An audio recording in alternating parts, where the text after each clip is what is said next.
Hi,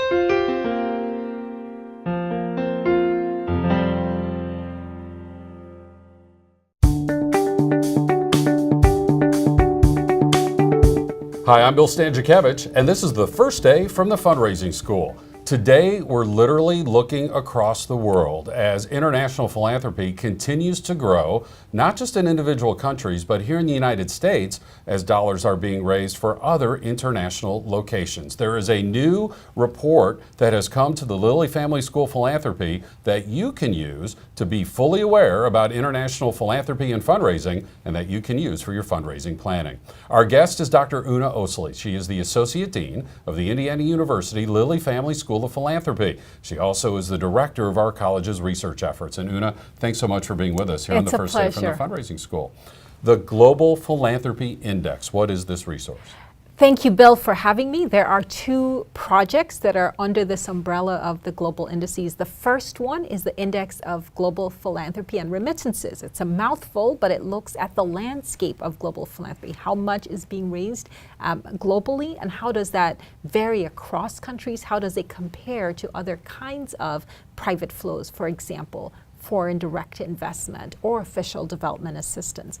The second report is actually quite relevant to fundraisers and nonprofit leaders, and that is the Index of Philanthropic Freedom. That report looks at the environment around philanthropy across the world. It includes the United States, but currently covers 81 countries. When it will be launched in March 2018, and that will be the first one done, conducted by the Lilly Family School. Prior to the project coming to the school, it was housed at the Hudson Institute and led by Dr. Carol Edelman.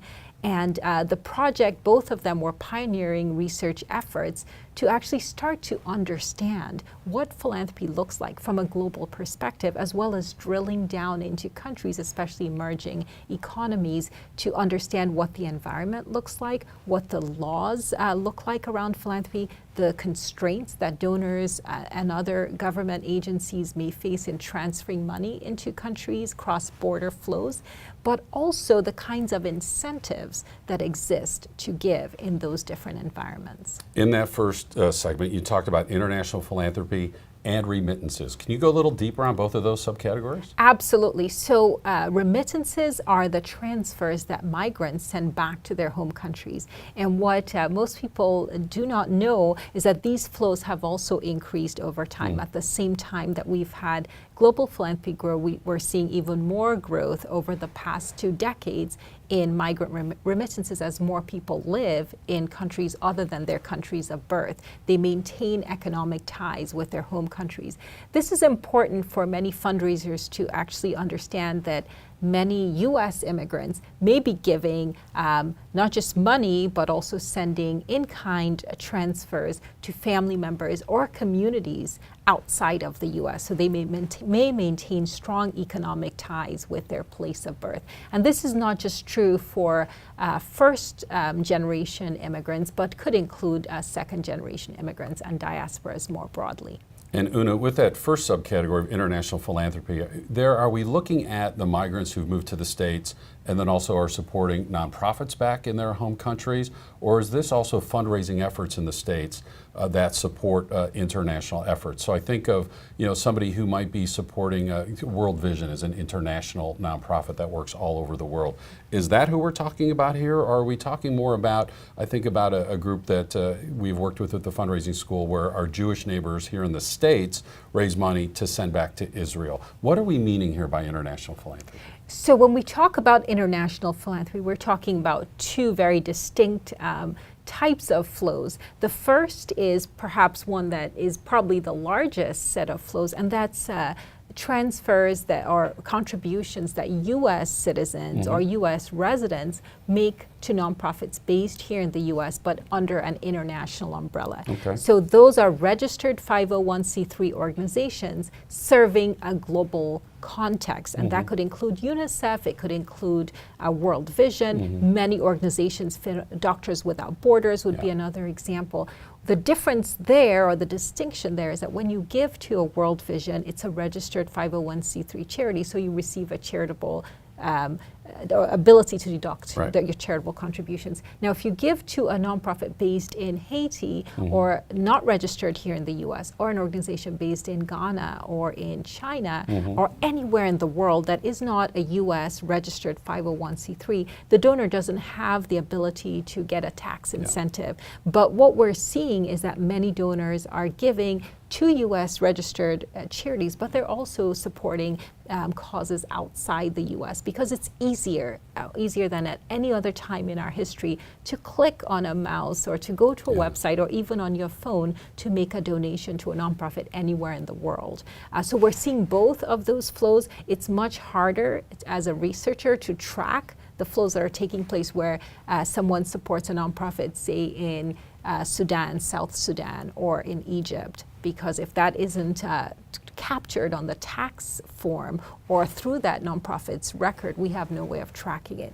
The benefit of our new project and the Lilly School taking leadership of the global indices is that we can look at both sides of it.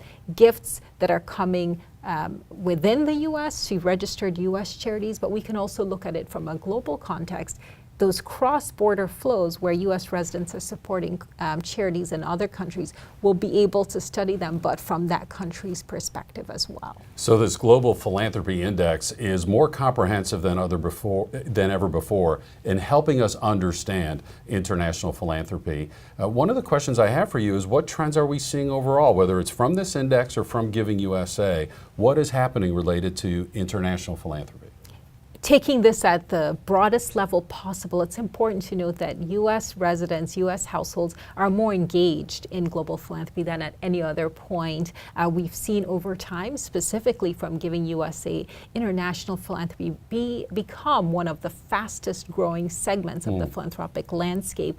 Prior to 1987, we didn't track international giving because it was such a small slice of the overall pie. And over time, the slice has grown. Another way that we've studied the growth is to look at the fraction of U.S. households that are supporting international causes. And it was less than 1% in 2000, and it's increased over time to 6, 7, 8% in some years of Americans giving to international causes, and especially younger Americans are very interested in supporting causes elsewhere in the world, and not just with their time, but in some cases actually volunteering and engaging with causes outside of the United States. And then this second half of the index, looking at philanthropic freedom across the world on a country-by-country basis. And as Una mentioned, 81 countries are examined. I think about when I was teaching in Miami, and one of our participants at the fundraising school, because of a family and a successful business, the folks had immigrated here from Ecuador.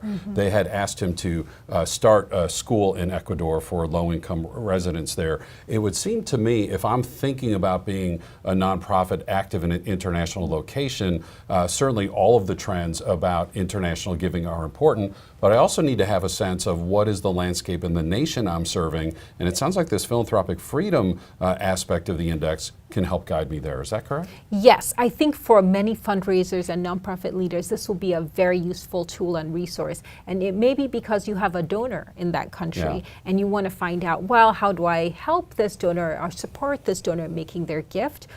Many colleges and universities now have international alums, and they may want to consult with the Index of Philanthropic Freedom to understand how to engage donors from those other countries. Another group that can use this very intentionally are funders that are working across regions. We're seeing increasingly that foundations, as well as some nonprofits that grant or make sub-grants, for example, disaster-serving organizations, understanding what the restrictions and the barriers are to working in other countries outside of the U.S., whether that's in Asia, in Africa, and Latin America. So this is a very useful tool across the board to better understand how different countries compare. And I think it's also a useful scorecard for countries themselves to see how are we doing, how can we improve our environment so that it's easier for donors to give. And what was surprising about the report last time is that we assumed that the U.S. would emerge at the top in terms of the best giving environment, and what we found that it was actually the Netherlands that outranked the U.S. I think what we're hoping also to achieve is a bit of a kind of a virtuous arms race, in other words, where all these countries are actually working hard to improve the environment and the climate for philanthropy so that individuals, foundations, and corporate donors can give more effectively.